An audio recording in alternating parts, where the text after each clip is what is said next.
We have this really exciting motif here on this pre-dynastic ceramic vessel that actually shows a boat.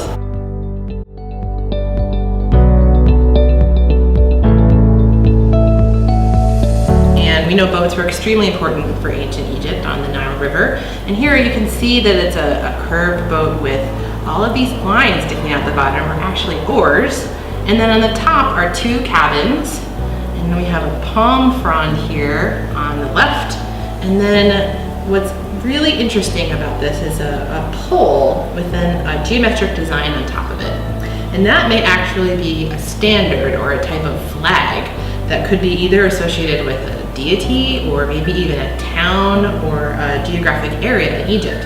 Now this pot dates to about 3500 BC, which is before we know of the unification of Upper and Lower Egypt in 3000 BC. So this possible standard tells us that Egyptian society was possibly starting to stratify as early as 3500 BC. And one more tiny little detail that's so interesting about this pot is on the very bottom we have a number of wavy lines that indicate the river, Nile itself. And in Egyptian hieroglyphs, the language of ancient Egypt, the wavy line actually is the symbol for water. So it actually translates into ancient Egyptian language.